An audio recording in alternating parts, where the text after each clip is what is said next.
Boa noite a todos. Iniciamos hoje a audiência pública sobre alterações no Plano Diretor Municipal. Eu sou a Bruna, coordenadora de habitação da Secretaria de Obras, Habitação e Urbanismo. Vou proceder hoje à apresentação.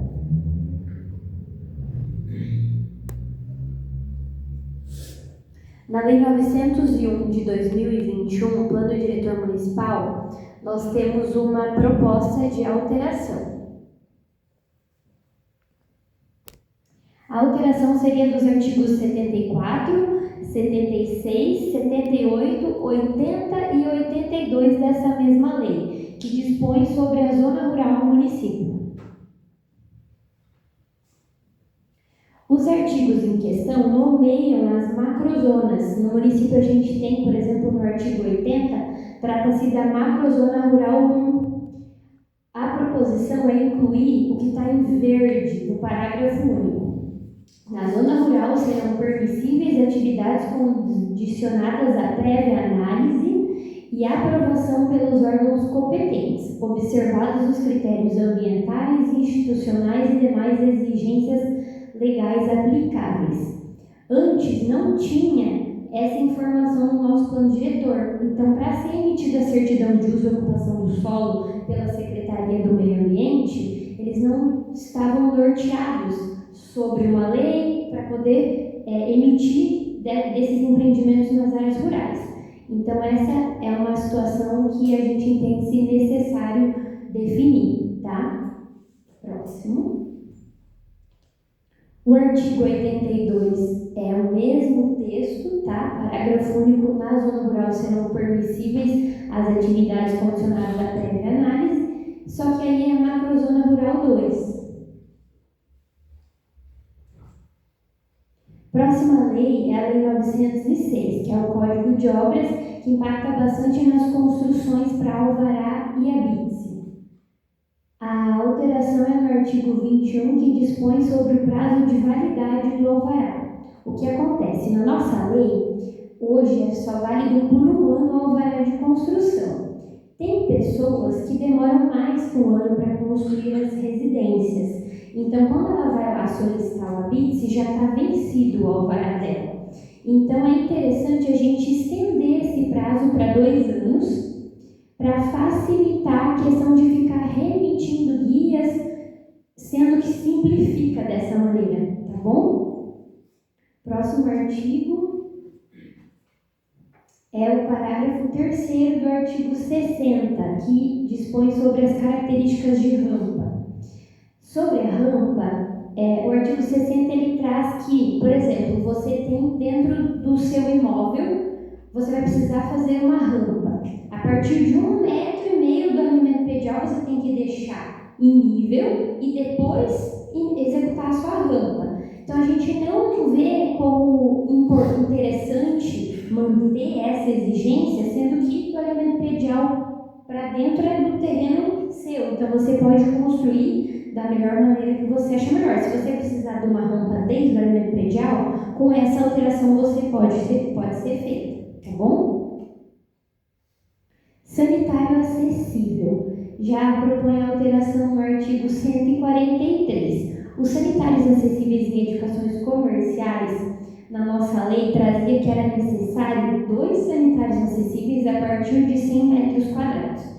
O que havia bastante questionamento sobre a real necessidade, se um sanitário acessível já era suficiente e adequado. Então, para não gerar um custo maior para os comerciantes, para quem vai fazer essa sala comercial, a gente entende que pode ser reduzido para um sanitário acessível, e lembrando que a nossa lei municipal é amparada pela NBR 9050. Então, atendendo a critérios mais exigentes da NBR 9050, vai ser necessário apresentar mais sanitários acessíveis. Mas é quando são obras grandes, indústrias, coisas maiores. Mas para salas comerciais, então, reduz-se a obrigatoriedade de 2 para 1 sanitário acessível. Responsável técnico. alteração do artigo 17. O artigo 17 traz que pode ser alterado o responsável técnico diante a aprovação de projeto. O que acontece no dia a dia lá comigo? O pessoal faz o projeto, tem alvará de construção e durante a obra ele troca de engenheiro para acompanhar a obra dele. Na nossa lei dizia que poderia ser feita essa alteração, mas era só anotar o alvará. Só que isso não é possível, porque quando a gente preenche na Receita Federal o alvará da obra, vai informando o responsável técnico. Então, quando finaliza esse processo lá no ABITS que a gente busca o alvará, vai estar incoerente, porque vai ser outro responsável que vai estar finalizando a obra. Então, a proposta de alteração aí é que vai ter que ser feito um novo alvará de construção, tá bom? Porque daí vai atualizar a Receita e fica tudo certo. Lei 902 sobre a zoneamento e ocupação do solo. A gente traz algumas tabelas de uso e atividades dos indicadores urbanísticos para zonas. Então, a gente vai verificar algumas tabelas com propostas de alteração de serviços. Na tabela 4, indicadores urbanísticos para a zona de comércio e serviços. Eu não enxergo daqui. Então, está como proibido, só um momento.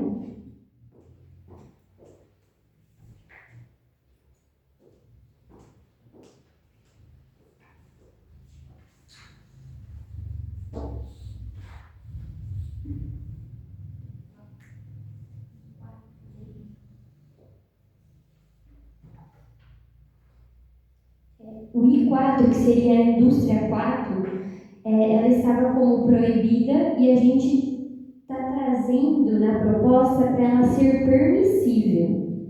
Que as indústrias que se classificam como 4, elas possam ser permissíveis na zona de comércio e serviço. Especificamente porque essas zonas elas são para isso, para ter um desenvolvimento nessa área. E aí estava bastante itens como proibido, então a gente está trazendo essa proposta para verificar a permissividade disso, tá bom?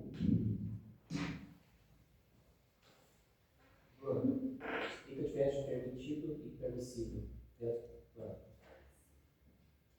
O permitido a gente deve emitir uma declaração previamente sem questionamento. O permissível cabe uma avaliação para ser deferido algum documento. É isso, prefeito? Quer alguma coisa a complementar? Depende do tipo de empreendimento, né? Isso, tem alguns empreendimentos que dependem também do IAT, e aí a gente vai precisar fazer uma verificação prévia para daí poder liberar ou não, permitir ou não. Isso aí. A tabela 7, só voltando um pouquinho. Tabela 7 é zona de controle de urbanização. Seria a indústria 2. Ela era como proibida e aí ela então se torna como permissível. Que daí cabe a avaliação para poder deferir. Dispensa de afastamento. As alterações então seriam nos artigos 13, 21 e 29. Aqui, vocês vão verificar que é bastante adequação da lei, tá? Mas eu vou explicando para vocês. Por exemplo, ali no artigo 13, dizia que no parágrafo único lá, fica dispensado o recuo lateral quando a edificação não tiver abertura para as divisas. Tinha só essa informação. Agora a gente incluiu que fica dispensado o afastamento frontal em casos de edificações de uso comercial. Porque quando você quer construir um comércio, você pode utilizar o recuo frontal e estar no alinhamento predial. Então, essa informação não existia no nosso plano diretor. Então, é bem importante ela constar para embasar, porque muitas vezes os engenheiros surgem com essas dúvidas lá para nós e assim já fica mais claro possível. No artigo 21, seria no ZR1. A gente inclui, então, também essa informação. Fica dispensado o afastamento frontal nos casos de uso comercial. E no artigo 29, na zona residencial 2, também a informação que fica dispensado o afastamento frontal em edificações de uso comercial. Agora, nos artigos 37, 45 e 53, dispensa o recuo de fundos em edificações sem aberturas e do recuo frontal em edificações comerciais. Então, no artigo 37, a gente inclui que fica dispensado o recuo lateral e o de fundo, quando a edificação não tiver aberturas para a divisa. O que é abertura? Janelas. No Código Civil Brasileiro não é permitido janela na divisa, né? Então, quando não tem essa janela, você pode construir até o seu limite. Próximo artigo é o 45, Zona de Comércio e Serviço 1.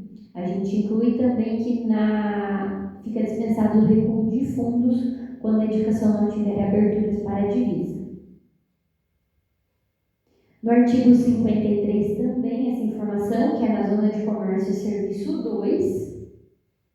Essa prática de você construir até a sua divisa já é comum aqui no município e em vários outros municípios. Então, assim, a gente está adequando realmente a lei, tá bom? O que é praticado e o que é permitido pelo Código Civil Brasileiro.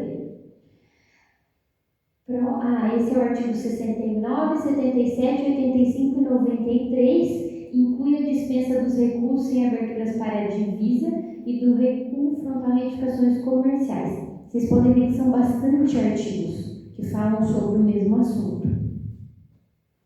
Aqui já é nas ex, aí precisou incluir os primeiro e segundo parágrafo. Fica dispensado o recuo lateral e de fundos quando a edificação não tiver abertura para as divisas. E o segundo, fica dispensado o afastamento frontal nos casos de edificações de uso comercial.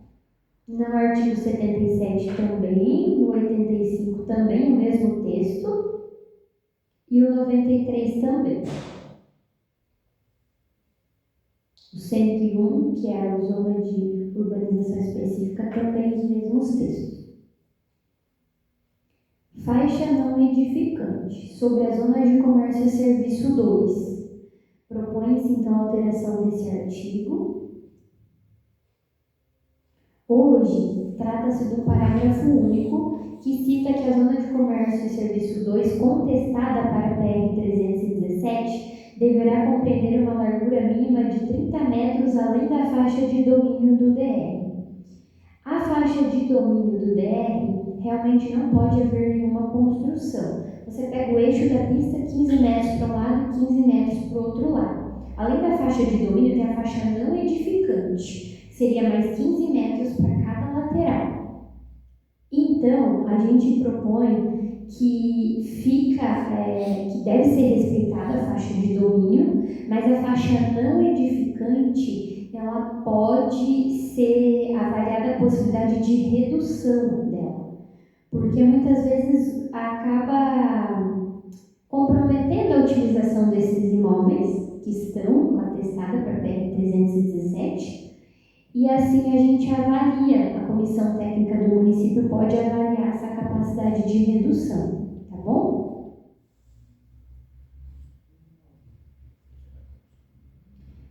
No artigo 56, que dispõe sobre a zona industrial também, trata-se essa inclusão do parágrafo, que por meio do setor técnico, o município pode avaliar a possibilidade de redução dessa faixa não edificante. Recuos entre edificações. O artigo 120 traz sobre os recuos entre edificações no mesmo terreno. Muitas vezes as pessoas constroem duas casas, duas edificações no mesmo terreno. E o nosso código trazia que precisava dobrar o afastamento mínimo de recuo entre elas. Então, a gente está recomendando que não precisa ser dobrado o recuo, né? Senão tem 6 metros de distância uma da outra. Então, a gente entende que 1,5 metro já é o suficiente para uma boa circulação de ar, enfim, da edificação.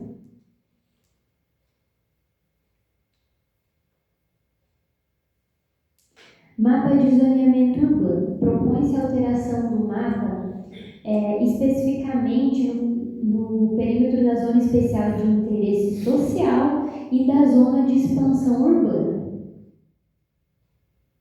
Esse é o mapa atual do município. A gente vai tá um pouco reduzido a imagem, mas eu vou explicar para vocês compreenderem melhor onde vai ter alteração. Na Zona de Expansão Urbana, lá em cima, para cima do lago municipal, ali já existe há muito tempo chiqueirões, né?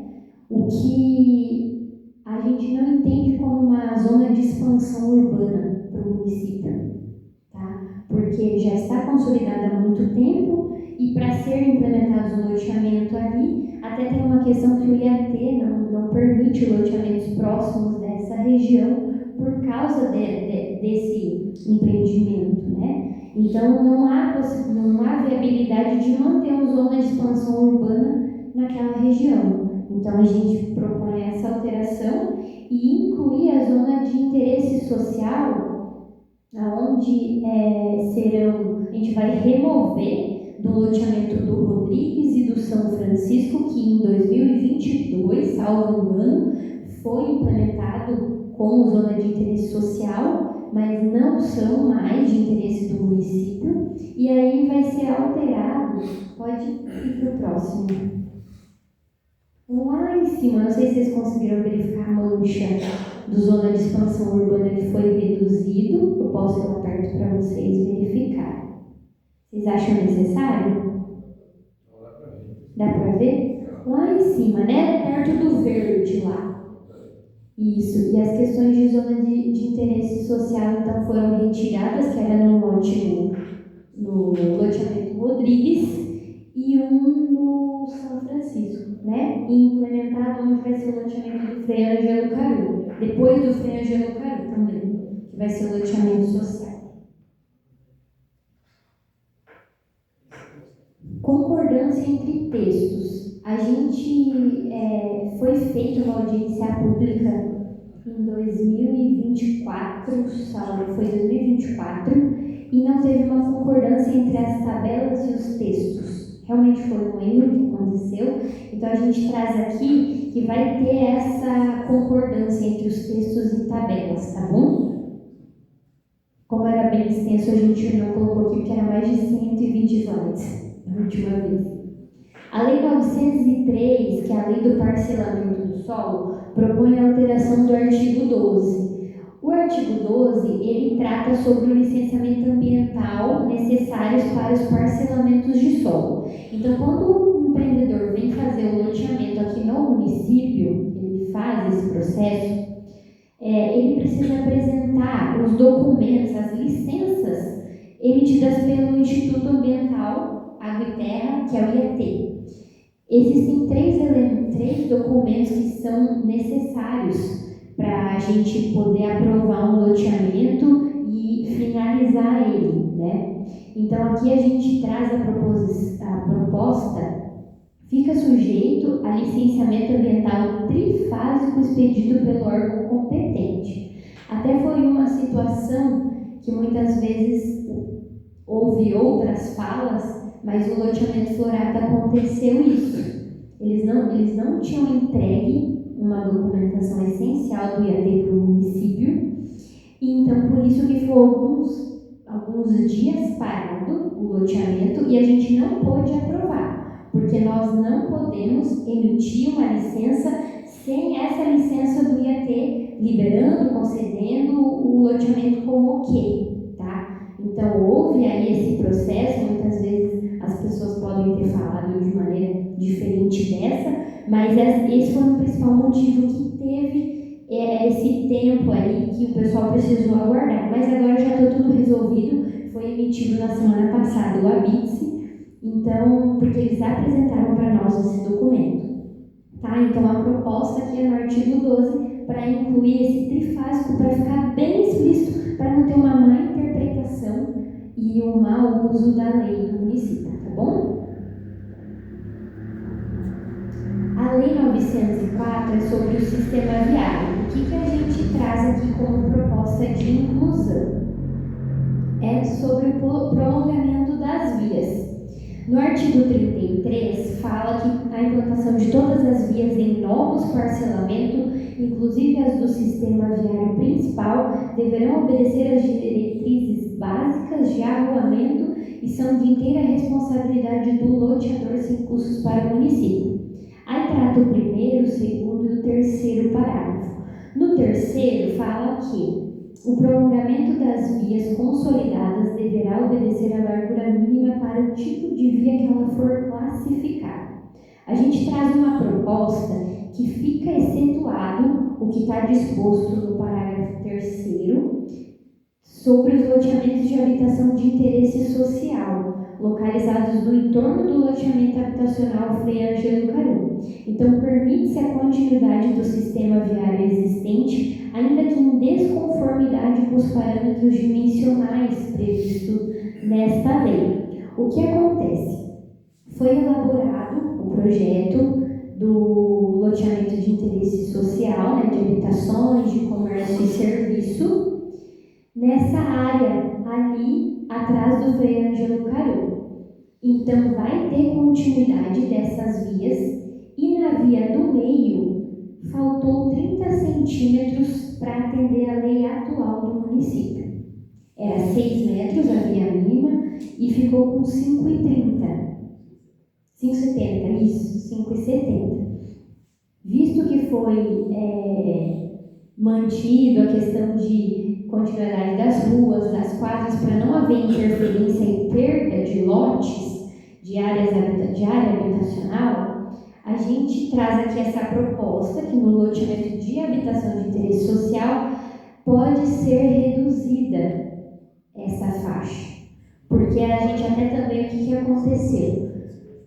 Durante o processo de análise, o analista do convênio, ele solicitou essa alteração na lei para poder conceder a aprovação para nós. E nós não tínhamos tempo hábil de fazer toda a alteração projetual, se fosse o caso. Então, nós trazemos aqui essa proposta, que é um avanço para o município, mas por isso esse artigo que é nos loteamentos em torno ali de habitação de interesse social, possa haver essa possibilidade de fazer o prolongamento. Elas não vão continuar com essa mesma largura, elas vão aumentar, porque elas não têm 5,70, né? Tem um pouco menos, tem 5,30, se eu não me engano, 5,25, 5,30, em alguns casos. Mas essa é a via que ficou mais estreita e a gente precisava incluir esse artigo para dar sequência e iniciar as obras ali do loteamento. Essas foram as propostas de alteração, alguma informação, algum questionamento?